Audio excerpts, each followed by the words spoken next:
Hey everyone, how you doing? This is Amon Green, Green Bay Packers all-time leader in rushing, and you're watching Packers Total Access Live, your daily source for Packer content. Go Pack, go!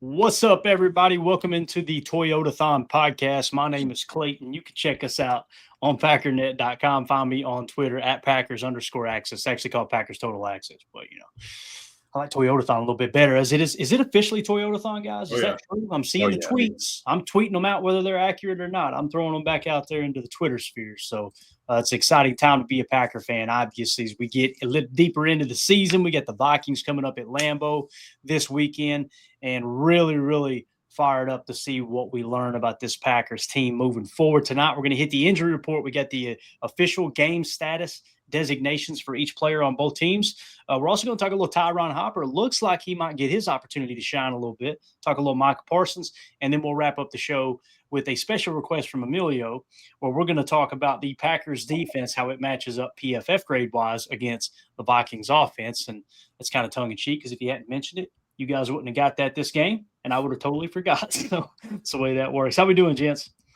We're good. Happy it's Friday. Got Thanksgiving coming up next week. A lot of eating, but just got to get through the Vikings first. Yeah, and Toyotathon is upon us. Let's go. I tried. Emilio wake up on Monday morning. Like, I'm not going to lie. I was faded. I ain't going to lie. I was faded. Like, So, all right, if you guys would, before we dive into all this, do that YouTube stuff for me. Hit like, hit subscribe. If this is your first time tuning into PTA, if you made it this far, I don't know why you're still here, but we appreciate you. Make sure you hit subscribe and click that bell icon so you're notified when we go live here in the future. We go live multiple times a day and just bring you the latest Packers news and our takes on everything that is Green Bay Packers. So anything you guys want to hit on before we jump into the injury report? Is there anything on the forefront of your mind right now geared around the Packers? Anything? Bird is the word. The window is open. Let's go. It's exciting news, man. Did a video earlier today. Now, obviously, we didn't expect him to play. Let's just get right into it, right? We kind of didn't expect him to play this Sunday, but we're hoping Thanksgiving, right? So the injury report, and I want to give a shout out to Paul Brettel for sharing this injury report over on X. Here's what we got, guys. Officially listed as out for the Packers against the Vikings. Nate Hobbs. No surprise there with the knee, right? You've got Jaden Reed with the foot/shoulder was limited today. That's what Tim was talking about. They opened up the 21-day window, got him out there on a practice field. Looked good to me. On the clips we seen, looked like there was no holding back, right? Looked like he, was going to be able to run full speed. There's no limitations at all. However, he was technically limited at practice today, and he's officially out for this week. So they wasted no time. Hey, he's not going to play this week. Hopefully we'll get him back on Thursday with that short turnaround. So those are the only two that are listed as out. However, we got a doubtful, and that's Quay Walker with the neck injury. I don't see any chance that he plays on Sunday. I could be wrong, but I think so far this young season, anybody who's been listed as doubtful did not play on the upcoming games. So also listed as questionable is Carl Brooks, Matthew Golden, Josh Jacobs, Lucas Van Ness, Dontavion Wicks, and Savion Williams. On the questionable side, it seems like more of those players end up playing rather than half or less. And I know it's supposed to be a 50% shot of playing, but I want to get your all's take. We'll go around the horn with it here. We'll start with you, Tim. How do you feel about this injury report? Anything stick out to you that you're overly concerned about, or maybe something where you're looking forward to another player potentially getting an opportunity to shine? Brandon McMoney, man, full participant all week. Let's go.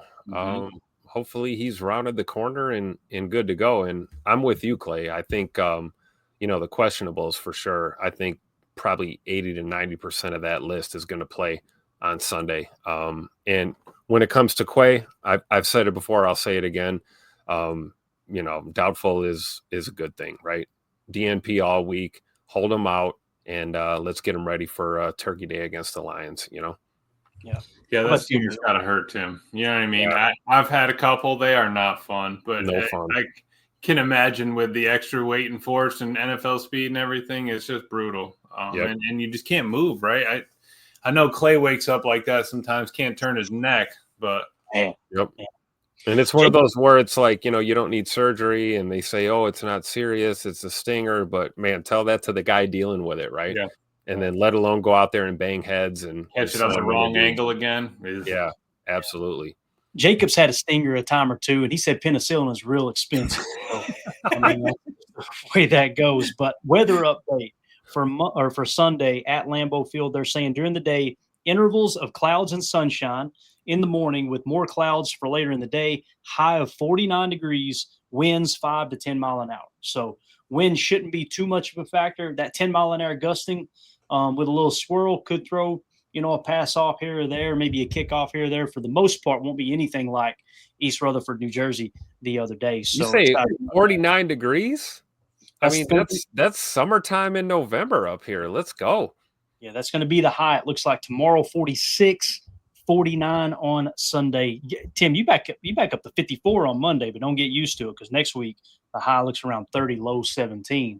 It's that time, us scrawny people, we know what time of year it is, right? You get 49 during the day and then 19 at night. We get the whole smorgasbord, as they say. Definitely. Coach Lynn in the chat says LVN back is a big deal. Completely agree. And it sounded like Matt LaFleur earlier in the day felt really, really good about him playing. Unless he had a setback we didn't know about today, sounds like he's going to get some meaningful snaps there as well. Moving along now to anything else on that, boys? No, I was just going to say, excited to have LVN back, dude. I think that he's kind of key in that run defense that we've been maybe missing a little bit, just a little bit more in that power, that force up front. And when we walk him into tackle, I like having him as an option, just as, a little bit more long, kind of powerful tackle instead of, a weight kind of powerful tackle. And it would just be nice to have Hafley have him back.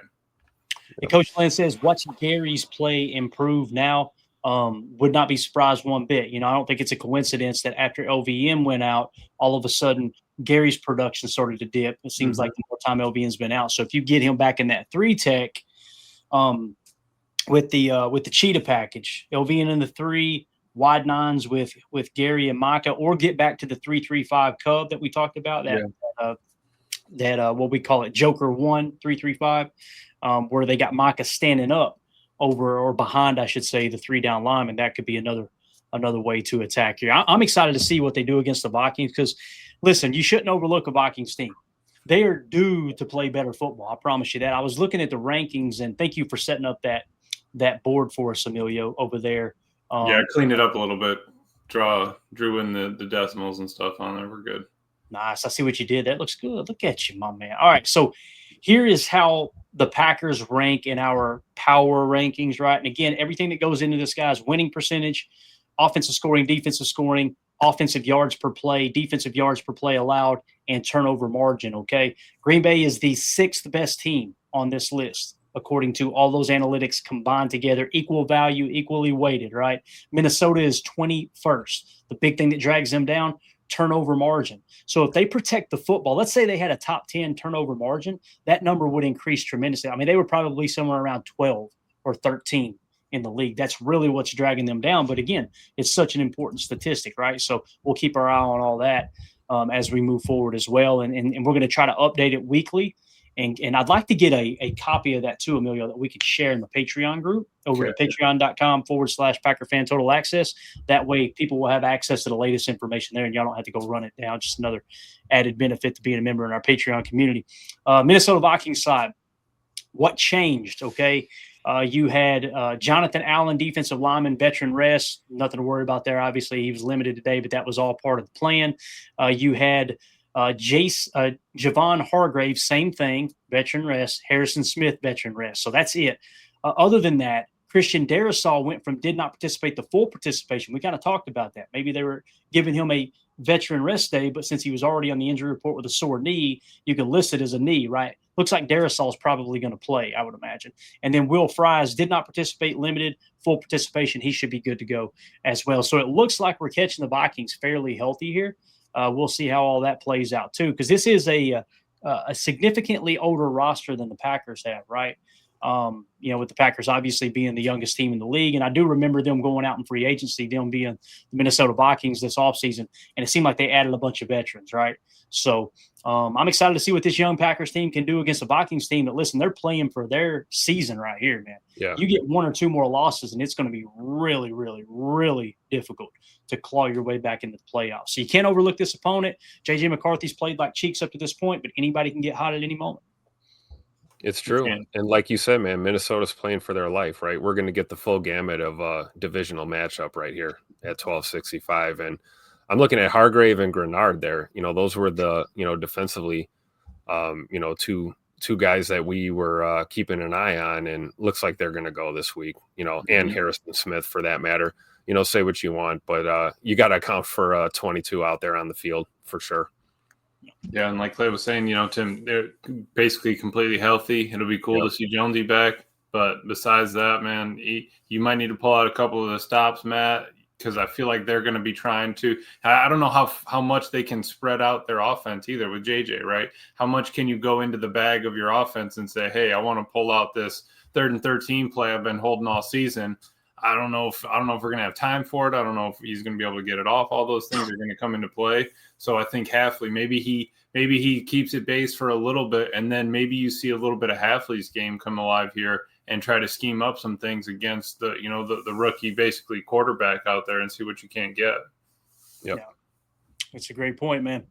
All right, let's move along now. And you guys let us know in the comments. You're watching this injury report back later. Let us know how you feel about the injury report. Do you think the Packers should be concerned with how many are on that list? And to me, I'm not overly concerned. I feel like this is as healthy as we've been in a long time. You're still missing key players, don't get me wrong. Jaden Reed, number 1 receiver the last 2 years. Tucker Kraft was your leading receiver this year. When he got banged up, you're still missing your starting center who's out for the year. So you still got an uphill battle, but we want to hear from you guys and gals in the comments. How do you feel about that injury report? What do you think about the Packers' chances of winning this game? Make sure you hit like, subscribe, and click that bell icon so you're notified when we go live here in the future. All right, let's shift gears here and talk a little Tyron Hopper. We talked about Quay Walker, right? I think we all agree there's maybe a 10% chance he plays Sunday. If he wakes up and something miraculous happened, he feels 100%, maybe they'll activate him. I just don't see any chance of that happening.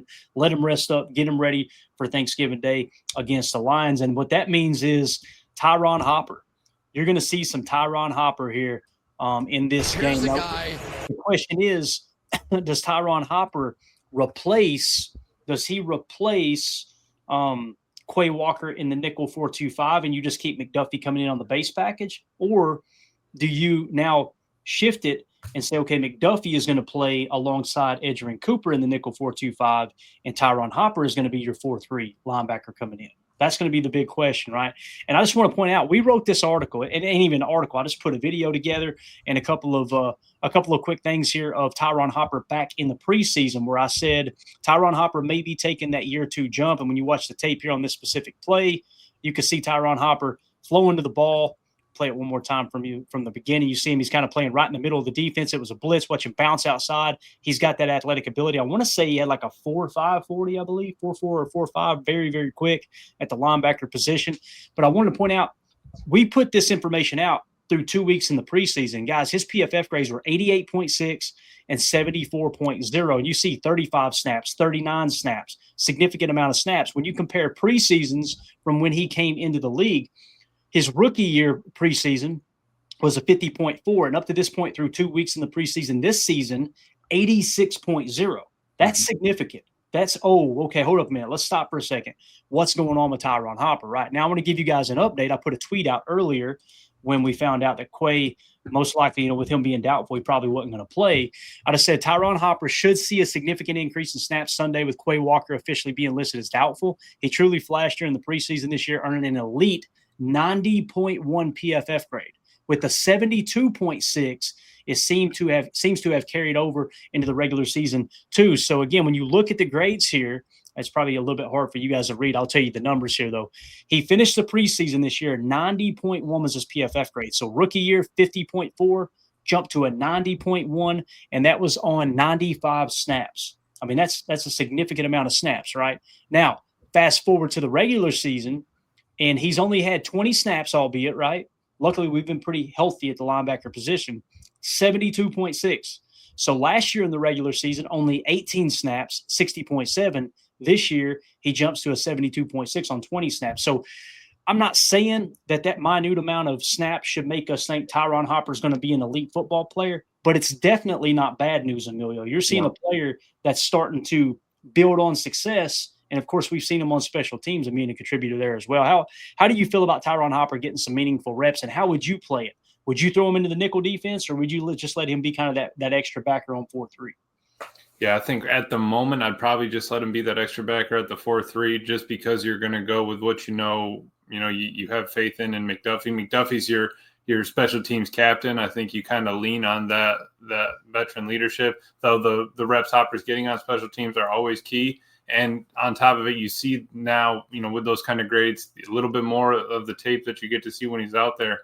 That's probably why he was a third-round pick. That's why they liked him. That's why they took a chance on him. If he can turn out to be something, it's just another thing that's going to help us on this defense, right? Speed comes from the linebackers, all those things. Maybe you get a little bit of a drop on McDuffie's in there speed-wise, but you don't lose any physicality, which is huge. If you need to get a little bit more physical, have some more speed, and you think you can still match them if they're running too wide, all right, let's get into base and let's let Hopper get out there, and he can cover in the flat if we have to, if we want to switch up, Hopper McDuffie roles when they're out there. But it would be cool to see him get some more reps for sure. Yeah, and again, Tim, his archetype linebacker-wise, 6'2", 221, he's kind of a thumper, right? That's what he's known as. Third-round pick. This means Goody had at least a third-round grade on him, possibly a second-round grade on Hopper. So they seen him as a person that should be contributing sooner rather than later. I know it hasn't happened, which goes hand in hand here with what 2-0 for this said in the chat. Hopper's only downfall is being behind Quay and Cooper. Hard for anyone to see the field behind these two. Yeah. I don't see his lack of play, Tim, as an indictment. I just think you felt really, really good about those two stack backers in your nickel 4-2-5 up to this point, and McDuffie having a lot of connection there with Jeff Hafley. He stepped right into this defense, and he really took a step forward this year. Yeah, I agree 100%. We made that decision, right? It was Eric Wilson or it was Zay McDuffie, and we went with Zay, and I think that was the right choice. But, speaking of Tyron Hopper, man, this is so true what Too Old for This is saying. It's not an indictment on him at all. It's the fact that you're behind two really, really good stack backers, and reps are a premium, and whether it's a nickel look or a base look, the more reps Tyron Hopper gets, in actual defensive sets, not just playing special teams for us. We're going to get a better look at what he can really do. And honestly, we always gripe about Zay McDuffie and coverage. Looking at Tyron's, coverage grades here and the way he's played, I don't think that's a bad look to maybe pepper him in the nickel looks here and there just to see how he is running down the field, Yeah, you never know if the game's too big for him until he gets in there, Emilio. It's just like that freshman. I know you turned the recruiting level down on college football, and you got that freshman that was the number one recruit in the country, right? Yep. So you don't know what you got until you put him in there, and he can't build up those extra XP points to build him up for the second year if you don't put him on the field. I would like to see what Tyron Hopper can do, but obviously maybe it's kind of like a Josh Jacobs thing. Yeah. If you're able to establish a decent game plan and maybe get a 10-point lead or something like that on the Vikings early, maybe you could start to pepper these guys in a little bit, Yeah, absolutely. And my mistake, Clay, was that I didn't scout the guy. He ended up being a bust anyway, so that was on me, right? But I'm not gonna lie, I was faded. I ain't gonna lie, I was faded. So are you one of those guys that don't even scout the recruits? No, I do. Just not on that one, Just check. You always think that they're a home run, but that's it with Hopper, because like we talked about earlier in the season, getting reps for those D linemen, Warren Brinson, Sorrell, all of them getting reps early is going to help us later on in the season. People are going to get banged up. The season's long. For the rookies, the season's long. The college football is going to be slowing down here soon, and our season, the NFL season is going to keep on going. I think that getting him meaningful snaps in season is just going to help. Obviously, like the rest of this team has learned from the mistakes that have happened in the previous losses in games. Getting Hopper a couple of those mistakes and good things that he can build on and say, all right, this is what I want to work on, get better at. Perfect. That's what we need to kind of plan for going into, December, January football. Yeah, let's go to the chat, see what everybody's saying in here. Our Aaron Rodgers, not the Aaron Rodgers, said, I just don't like McDuffie in coverage, right? And that seems to have been his weak spot in the past, right? I think we would all agree there. McDuffie is more of that run defending linebacker, right? Now you're seeing, like you pointed out, the coverage grade here at a 77.7 this year for Tyron Hopper would make you think maybe he is more fit for that nickel 4-2-5 package, right? It's going to be interesting. We're going to learn a lot about how they feel about Tyron Hopper when we go out there with our nickel defense this Sunday. Although if last week had was any indication, I should say, of what they're thinking, you're probably still going to see McDuffie out there. Am I wrong there, guys? When we were in the nickel 4-2-5 last week after Quay went out, it was all McDuffie there, and then and he's the backup green dot too, so that's important too, right? Kind of your vet leader in the middle there, so got to consider that as well. Right, and it's nice that McDuffie's taken over that, because that was Eric Wilson's role last year, right? Who's been Minnesota's star linebacker with their injury that they had. But I'm happy that we have McDuffie. If we didn't, then it would be a Hopper time. Hopper, you'd be going in there. You'd probably be sliding the dot to Cooper or X, and then there's a whole daisy chain that would fall. We thought about it early, but I'm glad that we ended up bringing Isaiah back. Make sure that we have something locked up. You set the floor. That was key. Yep. Definitely. Coach Lynn in the chat said, I want Hopper at Mike.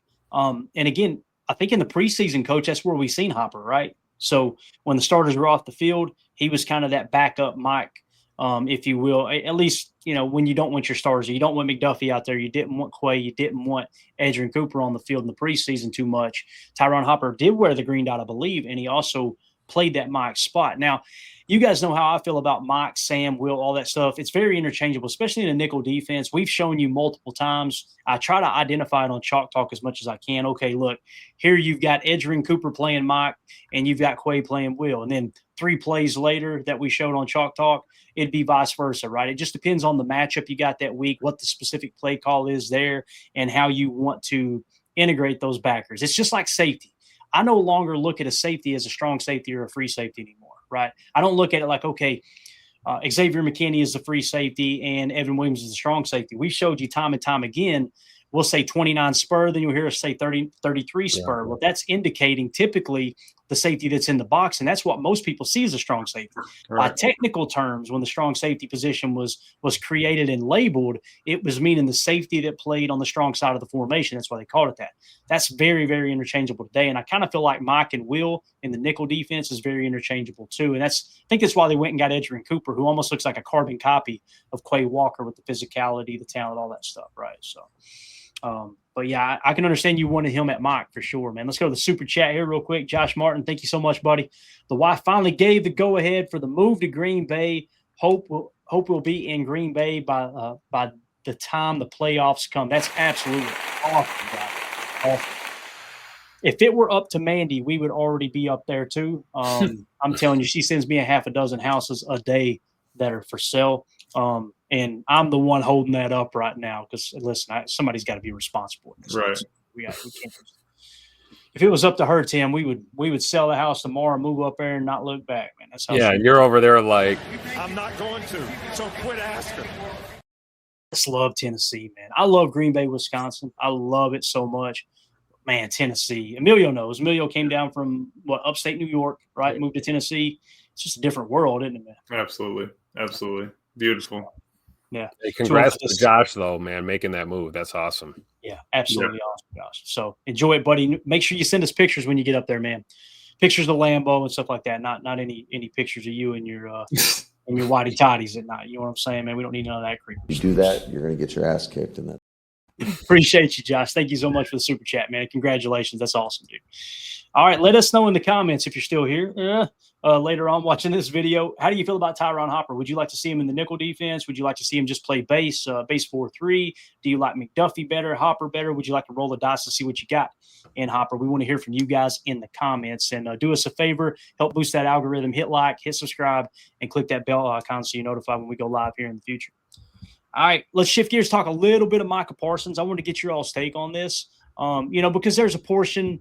It's nobody in the Packers fan base, but there are a lot of NFC North rival fan bases that seem to think that Micah Parsons' stat line is just horrible, right? Like, it's just, how do you pay that much money for a guy who only has 8 sacks, right? And I pointed out, Rashawn Gary's right on his heels with 7.5, and he's got more run stops, right?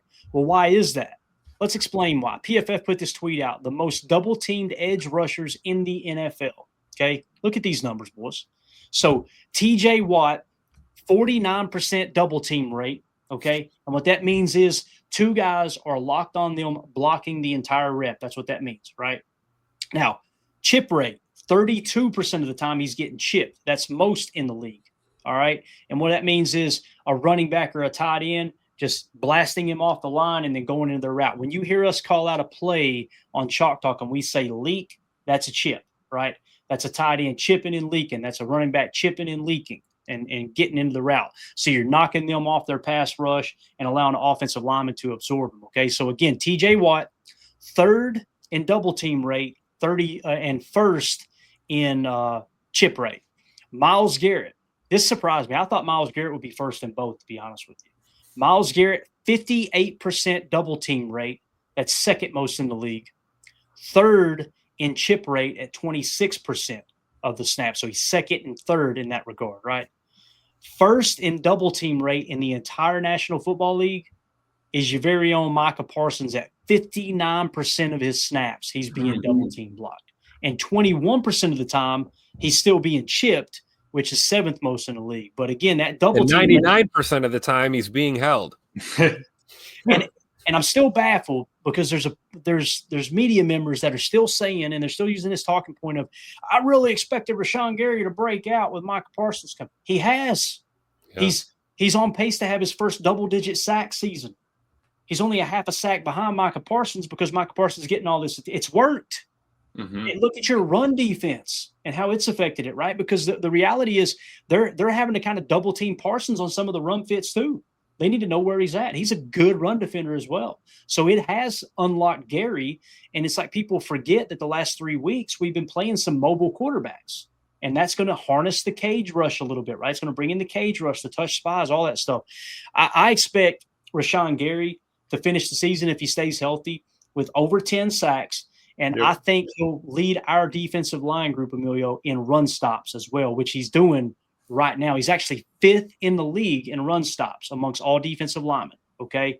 And then, of course, you've got our boy Micah Parsons, who 8 sacks, and he's just a double-team machine here. The thing I'm a little disappointed by is the interior defensive line. I feel like they should be more effective. Gary, you're getting the production, right? You're getting the run, especially in the run defense, and you're getting solid pass rush production. You're getting all these snaps with 59% of the time. Micah Parsons is basically giving you a +1 hat count, right? So what's going on in the middle? That's the part that kind of bothers me a little bit. I'm going to get your all stake. I thought this number was awesome, man. 59% of the time, Emilio, they're having to double team this cat. He's a dog. He's an absolute dog. That's why we brought him here. That's why you're paying the big bucks. And that's the fact that you're seeing him in those pictures that all the national are talking about. That's what we're paying for. Great. And I'm not even sure we completely overpaid. It depends. I guess we'll see how it plays out and see what he does. But dude is a freak, just like Myles Garrett. And TJ still getting that respect there. I just love that we have him, right? The defense has been different and will continue to be different with him. I think that he's teaching them some of that mentality. I mean, if you listen to some of his pressers, some of the mentality that dude has, the way he keeps fighting and driving, and the motivational things that he listens to. And he said that he was going to send some of that stuff to LVN. Just like all the little stuff that keeps you going through that day to day is huge for this team. He's gonna be a freak. Get him double digits, like you said. Get Rashawn double digits, and let's see what we can get for LVN moving. What do you think? Great players make the team better, right? And that's what Micah does. I mean, I don't think we overpaid either. I think we're gonna, hindsight being 2020, we're gonna look back and Goody Cook, man. Thanks, Jerry. We know the story, and first in the NFL double team rate, and he beats them like a drum on a weekly basis. We see it all the time, fighting through holds, fighting through doubles. He's influencing this defense, and we've seen it trickle down to the secondary. We talked about the opportunities that CV and these guys are getting they're going to capitalize. It's just a matter of time before it really, comes to fruition. But, you got to love the addition of Micah Parsons, on this team for sure. And when you look at the defensive rankings right now, and Emilio, every time I pull up this spreadsheet, guys, there's a new color code on it. It changes by the second live on the show. That's what he's doing over there, evidently. So Green Bay's defensive scoring, they're 5th in the league, right, in defensive points per play allowed. And in defensive yards per play allowed, they've jumped all the way to 3rd. So they're 3rd best in yards per play allowed. And obviously Micah Parsons playing a big role there. And back to the whole Gary thing, I would love for Rashawn Gary to lead the league in sacks and just be Myles Garrett. He's not him. No. He's not. How many times do we have to say it? My question is, if you're not happy, if you're not impressed with what Gary's done with the addition of Micah Parsons, what were your expectations? Like, were you truly expecting Rashawn Gary to lead the league in sacks because Micah was here? I wasn't. What I was looking for, you notice, I don't focus on the sacks and the individual statistics too much, right? I focus on those team stats. I want to know where we're ranking amongst everybody else in the league. Where do you sit on defense? How many yards per play are you allowing? How many points per play are you allowing, right?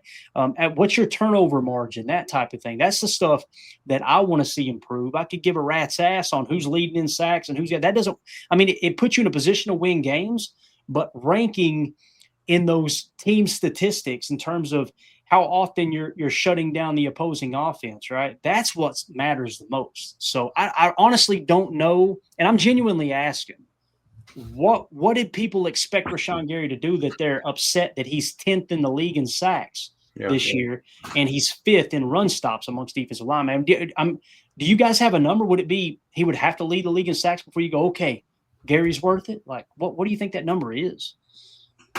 I have no idea. I don't know what they're going to be happy with. It's his second lowest missed tackle. They don't know either, right? No, they don't. Looking at PFF, his second lowest missed tackle percentage of the career is his lowest was in 2021 at 5. Right now he's at 8.3%, 19 stops, which is close. He's on pace probably to do his best season, which would have been last year where he had 31 tackles, 33 stops. Right now he's got 15 tackles, 19 stops, and 1 forced fumble. The dude's all over the place, and that's who we were going to trade forward for Micah and all that. No, we needed him here. That dude came back from that ACL. He worked his tail off. He's a leader in there. I feel like he's another quiet leader. You don't hear from him a lot. What he says, people do kind of thing. And I feel like he leads by action, not always having to say it. We talked about that from the very beginning, right? The Micah Parsons deal only made sense if Bane Gary is still in Green Bay, right? I mean, I shouldn't say only made sense, but makes the most sense if you have that 1-2 combination that we have. And I don't understand what the gripe is with Rashawn. I'll never understand what the gripe is with Rashawn Gary in the fan base. Bane's an absolute dog, an absolute leader. Both vocally and by example. That guy is like full on 100% game mode every time he's on the football field. And, you need guys like that in your locker room. And, if you're not noticing that, I don't think you're watching, football close enough, honestly. And it's really weird energy for people to constantly, and again, it's not the majority of the fan base, but there's a portion of the fan base and the media that they constantly look for something they can grab a hold of with Rashawn Gary and see he's bad. And maybe it's because they were so dug in before that they know they look like an absolute moron now. Okay, now he's got somebody opposite him. All of a sudden, he looks like he's going to have a career year in sacks, right? All those things. It's really strange energy to me. I don't understand it. It's like 1 year I was pointing out, man, he had a 19% pressure rate. Yeah, but he don't finish. Okay, all right. So he needs to get sacks to make it. Now he's getting sacks, and those people are circling back around and going, well, his pressure percentage is only 12.5 now. Like, what do you want from him? Watch the game. Stop watching the numbers. Stop being stat obsessed. Yeah. And again, the snap count too. That's the other thing. Oh, his snap count's down. We laid it out, did we not, Amelia? It's within 5 that it's been the last 3 games. Yeah, No, it was he was like 40, and then he dropped to 39, 38. That was it. Or 38 and 39 was last game. So actually, they should have been mad that the game before. And God forbid they actually turn on the all 22, or they would notice, oh, That's why Enigbare got more snaps, because they're dropping him into coverage. Yeah. They wanted to run a fire zone approach against Jameis Winston and try to force some interceptions. Mm-hmm. That's the answer I'm coming up with. But again, it's also week 12, Clay. What happens at week 18 when you still need – all right, what happens if Rashawn goes 45, 50 snaps? Are they going to say anything that, hey, did you oversnap Rashawn this week compared to his numbers? I don't think that's coming up. Yeah. And you notice how he stays healthy since the ACL too on that snap count. If he gets hurt, you know what they're saying? They're not going to go, oh, crap, they overused him. They're going to go, see, he can't even stay healthy. Yep. It's always something. It's always something. So anyway, I'm off my soapbox. It just drives me crazy because this should be a positive thing. And it is. I need to mention too, the people that I've got in my mind that complain about this are the ones who always say, no, I'm not a Packer fan. I just cover them. I'm not a Packer fan. I just cover them. You know what I hear every time I hear that? I'm not a Packer fan. I'm going to try to drum something up here to talk about. I'm going to try to that's what I hear every time I hear that. It's really weird. It's weird energy. So, all right. Let us know what you think about Micah Parsons, though. I thought that number was awesome. This is a positive thing. People should be happy about this. They shouldn't use this as a reason to now try to tear down Rashawn Gary or tear down Devontae Wyatt or anybody else. But let us know in the comments how you feel about Micah Parsons. Have you been happy with the addition of him? Do you think it's worth the money, worth the draft picks you gave up? Maybe you don't think it is. Keep it respectful. Let us know where you disagree in the comments. We want to hear from you. And make sure you do us a favor, hit like, subscribe, and click that bell icon so you're notified when we go live here in the future. All right, Emilio, we're going to get to your favorite part here. This is what you wanted to see. This is what we came for tonight. You ready? We're going to do the PFF preview. Let's get it. Our defense against their offense. The line has not changed. Okay, it's still 6.5-point line. Here we go. Let's get into it. Let's start with our nickel defense, all right, against their 11 offense. All right, so here we go. From left to right, their offensive line. Christian Derrick, can you see this okay? I need to zoom in, don't I? Let me get a little closer here. You can bring – there we go. A little bit better? All right. I think so. Let me see. Let me double check. There we go. That's about as good as I can do. You're going to have to put your glasses on, old man. All right. Christian Darrisaw, left tackle. I think he'll be good to go. 67.5. Left guard, Jackson, 62. Center, Kelly, 72.2. Minimal snaps, looks like. Will Fries at right guard, 60.4 if he plays. And then O'Neal at right tackle, 72.4. They've got a solid tackle tandem. It's like a little bit lesser version of the Packers, right? I feel like Rasheed Walker and Christian Darrisaw play at about the same level, and Zach Tom is significantly better than O'Neal at right tackle, according to PFF. So think of our offensive line in the tackle spot. We're slightly better than them, right? So I think we should be able to hit home with some pressure with this offensive line. When you look at our defensive line here, what they're showing currently, not knowing if LVN is going to be playing, is Kingsley Enigbare at edge, Rashawn Gary at the opposite edge, right? So Enigbare 65.9, Gary 69.6. And then you got Micah Parsons lining up in the 3-tech in that cheetah package with a 91.9 PFF grade. Devontae Wyatt is sitting at 57.2. So he has started to dip significantly this year. We'll see if that continues or if he gets on a little bit of a hot streak. Now, we've seen flashes from him in the run game, right? That 6-yard tackle for a loss, was that against Philly, where he just blew into the backfield and blew up Saquon Barkley. So he's shown some flashes here or there. But when you look at their offensive line versus our defensive line, if you think LVN is going to play, here's what I want you guys to imagine. You see Parsons here, right? Imagine Parsons playing where Enigbare is at a 91.9, and now you insert LVN into that cheetah package. So it would be 90 cheetahs, what we would call that. His PFF grade is a 74 right now, 27th best edge defender in the National Football League this year, and I think he's the 5th best defender on the Packers rosters, on the defensive side of the roster, I should say. Emilio, how do you feel about their offensive line versus our defensive line? Then we'll talk their quarterback. I think we got a shot. I think that speed to power we have on the edge is going to be key. We'll see what their interior is. Remember, Jackson's the rookie out of Georgia, right? I believe so. He's a new guy. He's kind of getting his feet under him now, but let's see if we can't, test him, get a couple of ETs, TEs, stunts, whatever we need to do. But put that line in a test, because they're already worried about JJ back there, right? So if they have to hold for longer than 3 seconds, I think we've got a shot. I don't know how well their quick game is going to work, if he can't get it out there quick, accurate, and in a hurry. So I like the matchup. Yeah, the numbers don't look great for Wyatt, but I'm not worried about his skills and speed and strength. I think we'll be all right. Yeah, and Tim, when you look at this, man, Minnesota They're 16th in scoring, in offensive scoring, right? And then in offensive yards per play, they're slightly worse than that at 19th. Their offense has really been struggling this year. That, as well as their turnover margin, they're 31st in the league in turnover margin right now. Yeah, absolutely.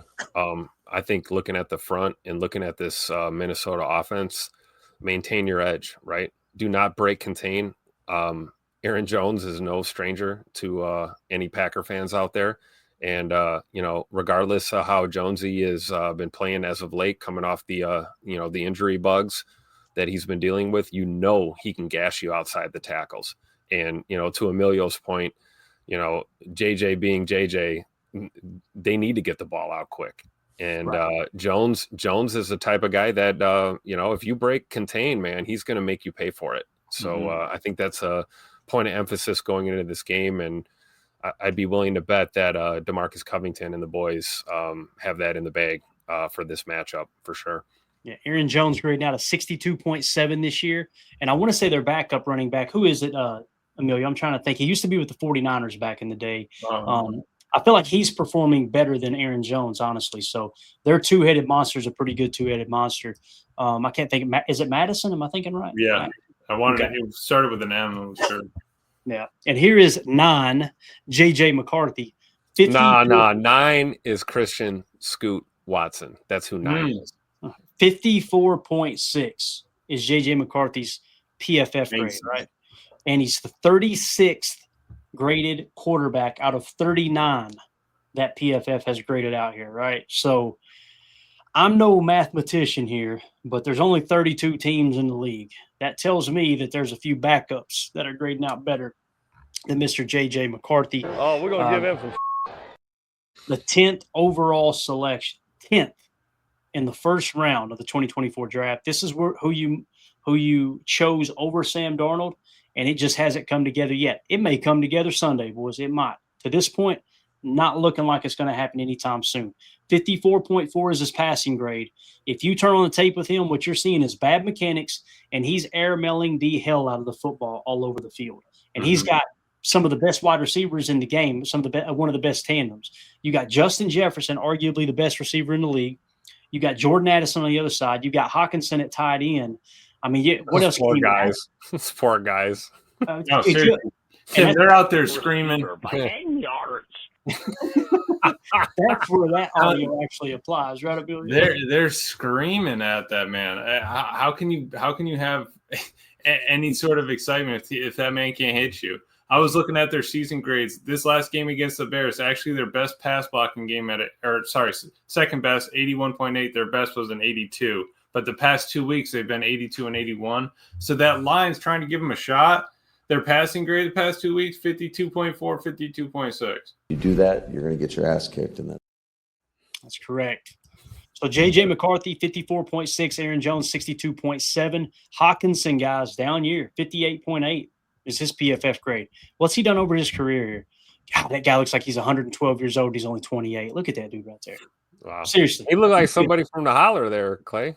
Emilio, did we not see a half a dozen of T.J. Hawkinson in the redneck brawl, bro? Easy. With the overalls and no undershirt. You know what I mean? Yeah. You got to let those things flop around a little bit. You got to breathe a little. You got to, Lord have mercy. We're talking about up top, not down below there, just so y'all wondering, right? We're talking about the bib overalls, no undershirt, strapping up a – they still had their Rocky boots on, right? They're ready to go. Not Rocky Balboa either. We're talking about Rocky steel-toe boots. It was unbelievable. It was. That was it. Bass. As Holmes said, Clay, isn't that your trailer living neighbor?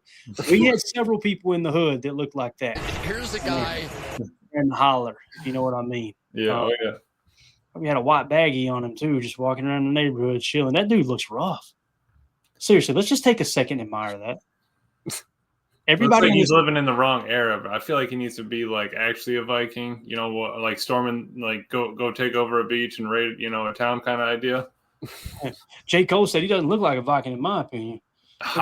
J. Cole, I think he does, man. I don't know, dude. Old school Viking, like put 2 horns on the helmet. Let's go. I think he might have been boating over some crystal, if you know what I'm saying. That's what it looks like to me. This is This is bad. 8th overall selection, PFF grade wise. Let's get serious here for a minute. 60, 75, 68, 73, 78, 74, and then bang, 58 this year. So he's underperforming. You think that's got anything to do with J.J. McCarthy throwing him the football? I think it probably does, don't you? Just a little bit. A little bit. There is your running back. Again, 62.7 for Jonesy, Hawkinson 58.8, McCarthy 54.6 at quarterback. How do our stack backers line up here? Edgerrin Cooper 72.9, Quay Walker 55.3. Of course, he's probably not going to be playing. If we switch to the base, McDuffie 69.4. So we'll see if he continues to. And again, most of those snaps are him playing in the 4-3, right, as opposed to the nickel. So if he plays in the nickel, don't be surprised if that number goes down a little bit because that's not his strong point, playing against the pass out of the nickel. Let's see what his coverage grade looks like this year, however. 63.8 ain't horrible, right? Yeah, we'll take it. At run defense grade, though, 69.3, pass rush grade 65.2. He split a sack on that 4th down sack with Micah Parsons last week, taking down Jameis Winston, if I remember correctly. So, yeah, Zay McDuffie downhill, man, that's his strong suit, man. And this might be an opportunity for him to play that way, you know? Yeah. Like if they're going to try and get quick hitters and, you know, establish the run, I mean, that's going to play right into, you know, our advantage when it comes to Zay McDuffie. And like you said, Clay, the coverage, I'll take a 63 to 65 coverage grade with Zay McDuffie, no problem. And to your point, Tim, the D line snaps, that's where you see him walked up so much in that 4-3. The fact that he's got more snaps on the D line than he does in the box. Yeah. That's key. I mean, the dude's been playing great up against the line of scrimmage. You can see it by the numbers. And that's not, and again, slot corner too. He's not playing slot corner. That man is out there and probably on a nasty split outside, face up on a dude on the line of scrimmage. So you probably put those two together, 150 to 100, you know, to just less than 100 in a box.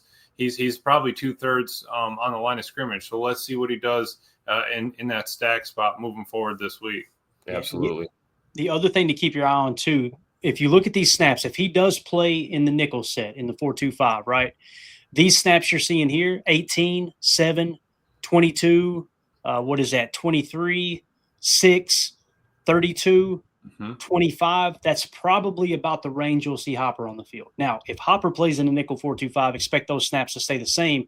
And this would be an anomaly here, this from last week, that 53 snaps, right? So again, just a good little kind of cross reference there to how many snaps we may or may not see Tyron Hopper in the defense. So I have a lot of faith in McDuffie, man. Again, and like you said, Emilio, to your credit, when they put him on the line, those defensive line snaps is typically we're playing an under front where we're playing under the strongs. We're playing under the tight end, meaning our one tech is on the strong side of the formation, our three techs on the weak side of the formation, and then they put McDuffie on the line of scrimmage. Now, if they want to blitz, if they like to match up blitzing Quay in the past or blitzing Edgerrin Cooper, then you would see them on the line because you'll probably have some of those snaps here too. Let's see how many times Cooper is on the line. 60, right? Yep. So not near as much, obviously, in terms of a ratio as McDuffie. Let's see how many times Quay was up there. Only 35, right? So that would suggest Quay has played more mock backer, right, as opposed to a Will or a. It's still crazy. He's had 104.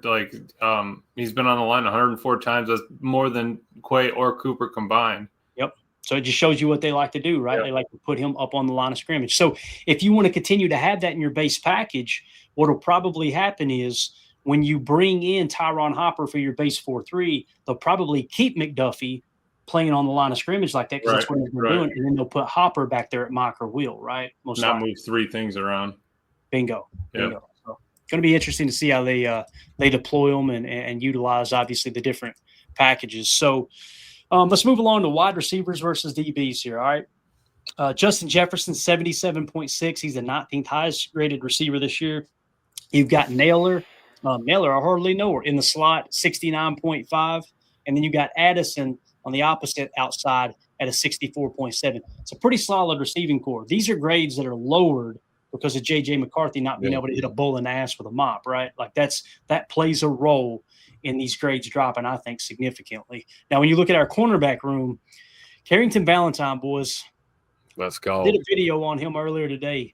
He's the 5th highest graded corner in the National Football League right now. 76.0 is the PFF grade. Opposite of him, Keyshawn Nixon with a 68.5. Pretty damn good season for Key.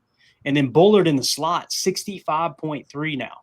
So when you look at – Did you say 65? 65%. 65%. That's what we – What a so drop. when you look at our DBs here, right? When you look at our DBs, I'm going to mute you there, Emilio. You didn't say anything inappropriate. You're good, man. So I hope he just unmuted him. So there you go. All right, you got it. Guy.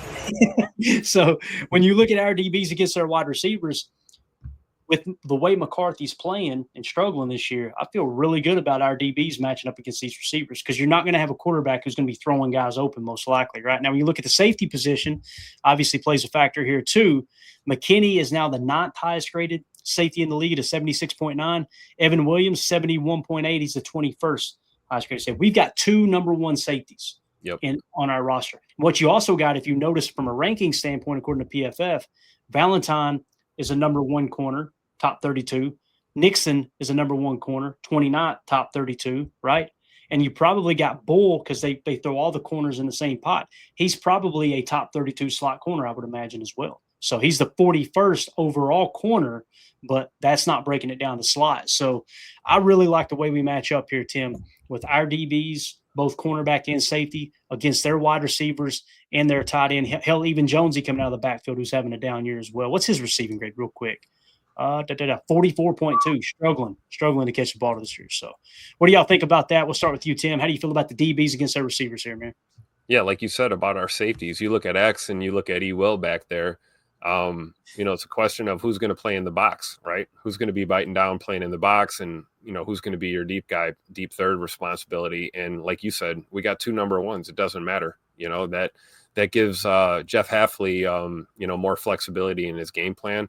And then when you look at, K9 and CV out there, what else can we say, man? We're looking forward to this, right? I actually, there's a part of me that hopes, maybe JJ McCarthy can, actually get the damn ball out, and we'll see what these matchups really look like.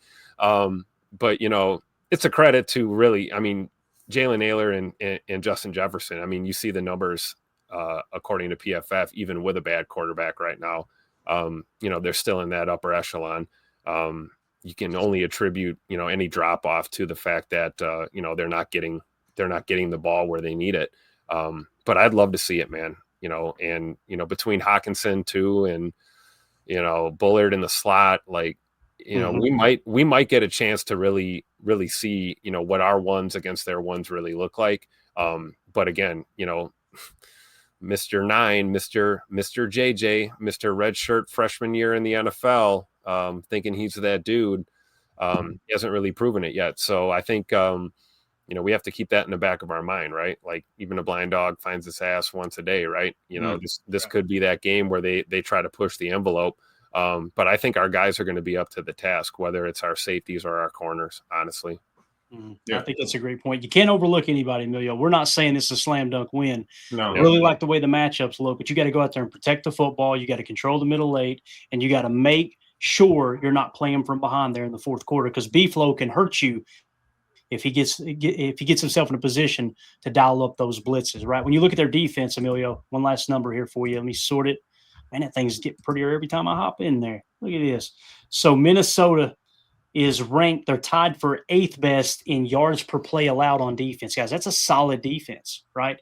And then when it comes to points per play allowed, they're 13th. All right. So you're talking about, you take those 2 numbers and put them together, Emilio, I think it's safe to say they're a top 10 defense. So you cannot overlook that.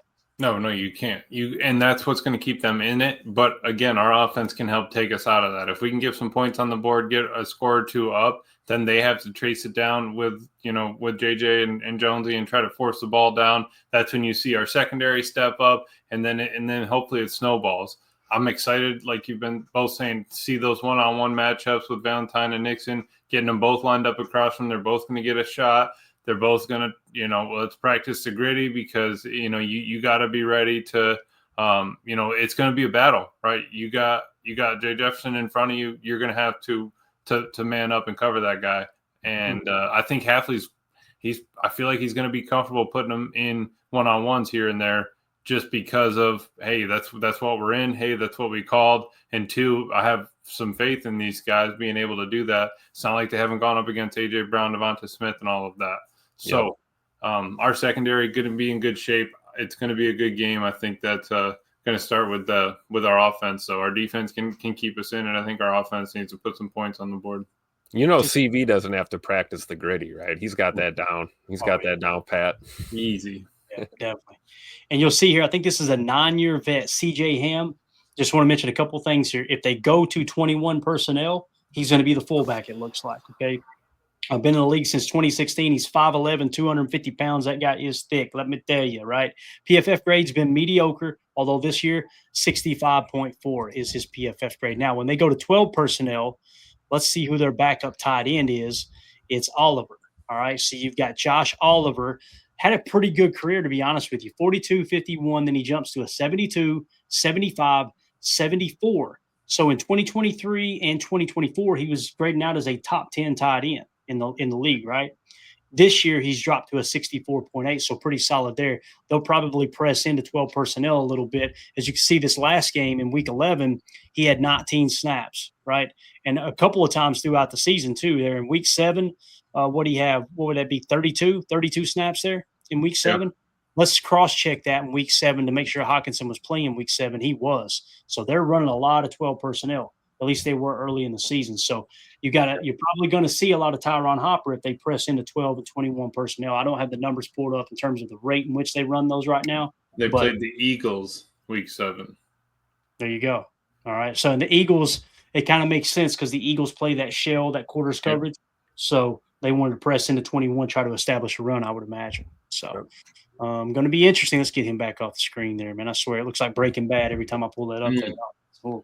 So, all right, there you go, guys. There's your PFF preview, our defense against the Vikings offense. Let us know in the comments, you're watching this video back later, how do you feel about how we match up our defense against their offense? We want to hear from you in the comments. Do us a favor, help boost that algorithm. We're on our march to 7,000 subs. If everybody watching this video hit sub and hit like, it would boost the channel tremendously. I know you probably think it don't matter that much. It really does, and we greatly appreciate y'all taking a second to do that. So make sure you hit subscribe and click that bell icon so you're notified when we go live here in the future. One last thing I wanted to hit on, guys, and then we'll wrap this thing up. I still can't believe that we had 4,000, or we had less than 4,000 before the draft. Yeah, it's unbelievable.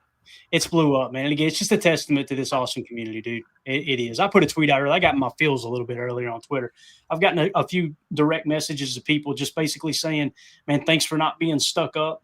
Thanks for being, and I don't want to take shots at other people and saying this. It's kind of tongue in cheek, but they message me, but they're talking about all of us. Like, we're created a community where everybody kind of feels like they belong, right? We're not going to judge you on your politics. We're not going to judge you. We keep politics out of the show first and foremost, right? And we just talk ball and have a good time, and everybody's respectful in the chat. That's what we're aiming to do here, man. That's it. Get in here, give a place where everybody can come in, cut up, have a good time, and talk ball. 2-0 for this says you be at 100K, but A-Fam is in the chat. Amen, dude. Oh, we're going to give him some fact. And there's another one I had starred here, too. Doug said, Clayton got a daddy soda in him to deliver that line. Inquiring minds want to know. Listen, we're on Diet 7-Up tonight. Zero sugar. Mm-hmm. Sponsor the show. Right here. You know what I'm saying? Mm-hmm. So, yeah, we ain't on no daddy soda, man. I've cut back on the drinking big time, boys. Big time. Oh, yeah. I bet I've had 3 beers in the last 2 months. True story. Okay. Yeah. Like that. I'm not going to lie. I was faded. I ain't going to lie. I was faded. Like, it's the perfect job. All right. Tim loves it. Last thing here, our buddy Dara Carriger is like, why you got my face up on the screen? Y'all talking about this nonsense. So Dara Carriger, go give him a follow over on X. So the point spread right now, he's got a site that's showing the Packers are 6-point favorites. What I've seen is 6.5, and I'm sure you can find 6. You could probably tease it to 7 or either way that you want on certain sites. He said it's the largest spread between the Packers and the Vikings when both teams have their starting quarterback. Since 2014, that's the largest point spread difference. And again, they have their starting quarterback. That says a lot. It really does, right? So I thought that was an interesting thing there. And it looks like I don't even know what those numbers represent. They're 30% and 70%. Are they saying 70% of it's on the spread? Probably is. And that's according to Kalshi, I think. So nonetheless, man, it's going to be a fun matchup. Divisional games, throw the records out the window, right? It's going to be a dogfight. I believe that with everything in me, man. Yep. So there you go. Just wanted to hit on that real quick. Paging Dr. Crutch in the chat says, so grateful for the PTA fam and how chill everyone is. Go Pack, go. Amen. Amen to that. And Jen Wright noticed it, Clay. That drop is gold. Yeah. If you guys are wondering Nicely done, boys. Nicely done. Before we went live, 3 minutes before we went live, I got a message from Emilio. We got to have this drop. I'm on it. I'm on it, Hoss. So we'll try to keep what happens is I cut it up on my phone just by screen recording it, and I send it over to the chat, and then we all listen to it, and I say we need it. But for Clayton to get it, he can't just take that video I clipped and everything. Got to go and pull it up on YouTube, pull up the video, click on the timestamp, do it, go into the MP3 converter, and then go to LimeWire, and then he's over here he's got 20 different steps, but it was worth it, man. Yeah, we made it happen, man. This redneck's figured out how to operate this computer. Come on now. The feds may show up any day now, but we figured out how to work this thing. I don't know what I'm doing illegally over here, but scared money don't make money. That's right.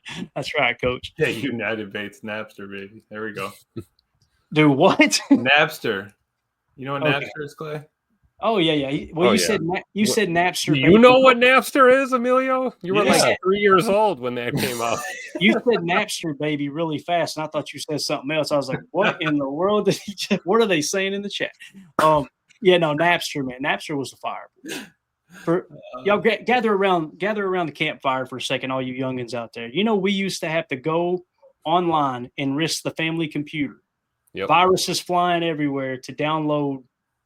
I never did this, but I heard of people illegally downloading music, right? And then they would take it and they would rip it onto a CD, which was a process in itself. And then things got really interesting. You could actually laser inscribe the CD on the top. You can take your favorite picture. You know what I mean? You got a gal you were courting at the time. How'd that go? Bro. The only thing I ever did was I went to the Music City Bowl, Kentucky versus – who was it? Kentucky versus, I'm going to screw it up. I can't remember. It might have been Clemson or somebody, right? Music City Bowl in Nashville. And I put all of the pictures and the videos on a disc, and I laser inscribed a picture I took of the stadium right on top of it. Nice. I sat there and looked at it for weeks. Like, look at this. Right? Are you kidding me? I did this. He said, I did this. I built this. Chuck Jagger's LimeWire over here, baby, giving out viruses like candy. It was bad, boys. It was bad. It was bad. It was so worth it though when you burn that 16 song CD and slap that thing in the whip. Phooey. There's a LimeWire meme I gotta find right quick. Y'all talk for a minute. Tim, did you ever know anybody to illegally download music, man? Oh, I used to be a DJ back in the day. So, Tim's like, I started this. That's all I got to say about that. Yeah.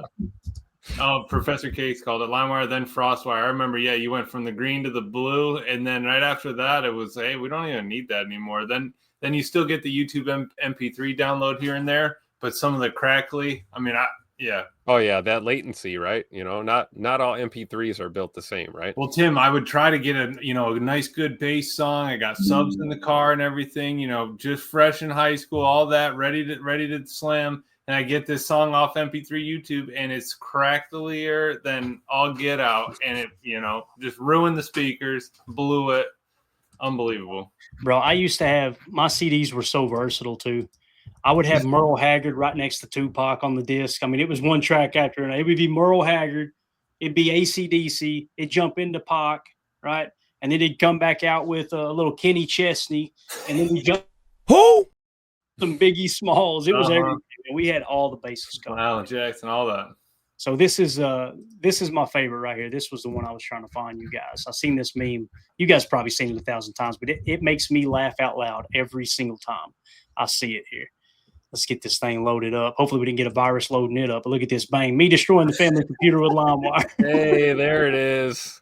Look at that computer, Tim. Dude, it's even got the screen too. It's you got that 14-inch small television. That's high def back in the day. Absolutely. Printer right next to the computer. You got to have the printer right there for sure. That thing weighs more than a Volkswagen, bro. Look at that thing out there. Dude, right in front of the glass, like the bathroom glass to protect. You can't privacy glass, but you need it in the middle of the house just because it's a good wall. Bring back the good old days, boys. Bring them back. I'm just telling you, y'all missed out, man. Not really. I'm glad we're where we're at. So, anything else, boys? We good? No, I think that's it, man. I think we've changed the world here the last 15 minutes.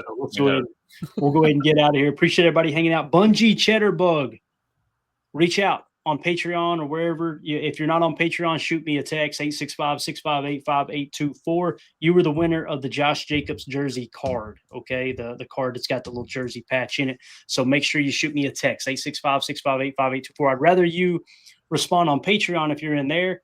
That way I don't have to do any kind of background check. Make sure nobody's acting like they're you and trying to steal your piece of memorabilia. But we appreciate everybody. The best way to support what we do here at PTA is join patreon.com/PackerFan Total Access. If you're not interested in that and you still want to help the channel, just make sure you hit like for us, hit subscribe, share it with a friend. All right.